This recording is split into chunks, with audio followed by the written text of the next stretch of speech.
오늘 시편 53편의 기자는 본문을 통해 두 가지를 노래하고 있습니다. 첫째는 하나님을 의식하지 않고 악을 행하고 있는 원수에 대한 하나님의 심판을 노래하고요. 둘째는 하나님을 의식하고 살아가는 이스라엘 백성들을 향한 하나님의 구원과 회복을 노래하고 있습니다. 본 시편을 기록할 당시 이스라엘의 원수는 악을 행하며 하나님의 백성 이스라엘을 압제하고 있었습니다.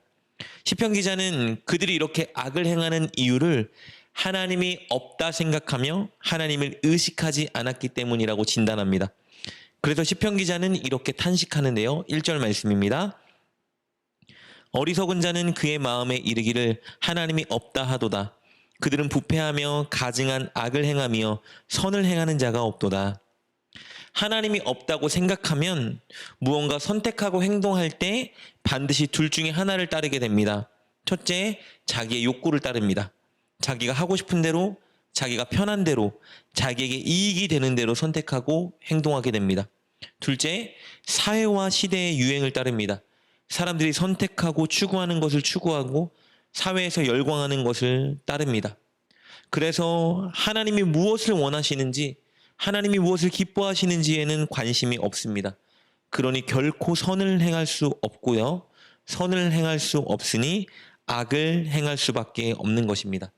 그래서 시편 기자는 하나님이 없다 하는 자들이 악을 행하며 동시에 선을 행하지 않고 있다 비방하고 있는 것입니다. 이것은 당시 이스라엘을 압제하고 있는 자들에 대한 진단이기도 했지만 동시에 하나님을 믿지 않는 모든 이들에 대한 진단이기도 합니다. 그러나 그들이 모르고 있는 중요한 진리가 있습니다. 시편 기자는 그것을 선포하는데요.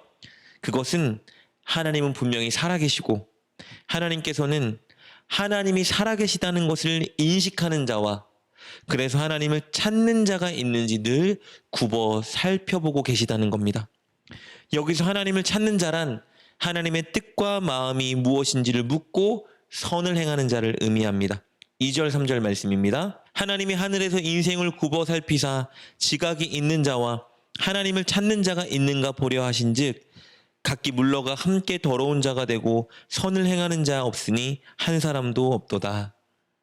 그렇게 우리를 굽어 살피시면서 하나님을 의식하고 하나님의 말씀에 순종하는 자를 하나님은 구원하십니다. 반대로 하나님을 인정하지도 인식하지도 않는 자들을 하나님은 심판하십니다. 4절 5절 말씀입니다. 죄악을 행하는 자들은 무지하냐? 그들이 떡 먹듯이 내 백성을 먹으면서 하나님을 부르지 아니하는도다.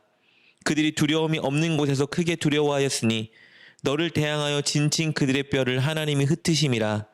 하나님이 그들을 버리셨으므로 내가 그들에게 수치를 당하게 하였도다. 4절은 이스라엘 백성들을 핍박하고 죄를 행하고 있는 자들에 대한 묘사입니다. 그들은 하나님의 백성을 압제하면서 전혀 하나님의 이름을 부르지 않고 있습니다. 하나님을 부르지 않는다는 말은요, 하나님을 의식하지도 않을 뿐더러 하나님의 뜻에 관심이 없다는 것을 의미합니다. 하나님은 그런 자들을 심판하십니다. 그것이 5절에 묘사되어 있는데요.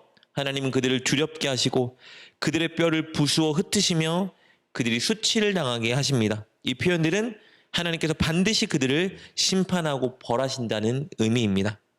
이렇게 하나님을 의식하지 않고 죄를 짓는 자들에게는 하나님의 심판이 임하지만 반대로 하나님을 의식하며 하나님 말씀을 따라 사는 백성들에게는 하나님의 구원이 임할 것입니다.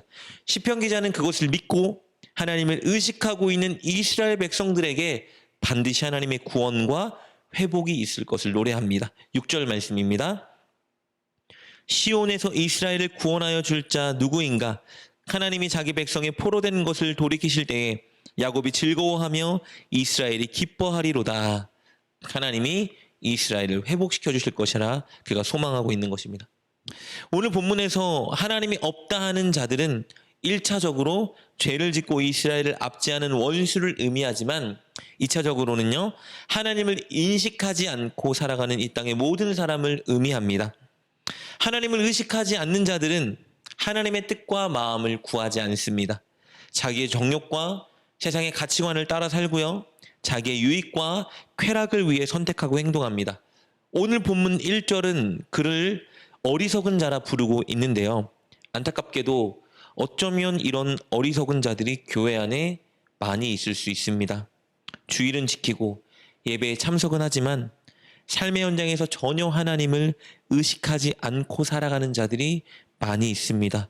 어쩌면 그 어리석은 자가 저와 여러분일지도 모릅니다. 그래서 우리는 우리가 그 어리석은 자가 아닌지 늘 점검하며 하나님이 있다 인정하는 자가 되어야 합니다. 하나님이 없다 하지 말고 하나님이 있다 인정하는 것은요, 단순히 하나님의 존재를 인정하는 것이 아닙니다. 하나님이 늘 나를 굽어 살펴보고 계신다는 것을 인식하고 하나님 앞에서 하나님 말씀에 따라 살아가는 것을 의미합니다.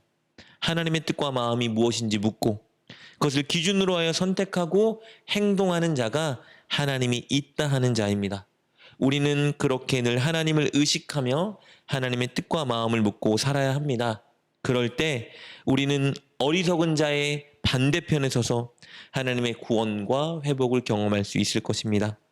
사랑하는 여러분, 오늘 하루 하나님이 우리를 굽어 살펴보고 계십니다. 물론 우리를 지켜 보호해 주시고 우리의 기도를 듣기 위해 우리를 살펴보시기도 하지만 동시에 우리가 하나님의 마음과 뜻을 묻고 하나님 말씀에 순종하는지 지켜보고도 계십니다. 오늘 하루 우리 그 하나님을 인식하며 살아갔으면 좋겠습니다. 무엇을 선택하고 어떤 행동을 할 때 하나님의 마음과 뜻을 묻고 우리를 바라보고 계신 하나님을 의식하며 살았으면 좋겠습니다. 그럴 때 우리와 동행하시며 우리와 함께 하신 하나님의 은혜를 우리가 느끼게 될 것입니다. 오늘 하루 꼭 하나님을 의식하며 하나님과 동행하는 여러분 되시길 주님의 이름으로 축복합니다. 기도하겠습니다. 늘 우리를 굽어 살펴보시며 우리와 함께 하시는 하나님, 우리가 그 하나님을 늘 인식하며 살게 하여 주옵소서. 무엇을 선택하고 어떤 행동을 할 때 늘 하나님을 인식하며 하나님이 기뻐하시는 선택, 하나님이 기뻐하시는 행동을 하는 우리가 되게 하여 주옵소서. 그렇게 하나님과 동행하는 우리가 되게 하여 주옵소서. 예수님의 이름으로 기도드립니다. 아멘. 오늘 말씀을 통해 깨닫고 결단한 것은 무엇입니까? 그것을 붙들고 하나님께 기도합시다. 그리고 그렇게 실천하며 하루를 살아가는 여러분 되시길 주님의 이름으로 축복합니다.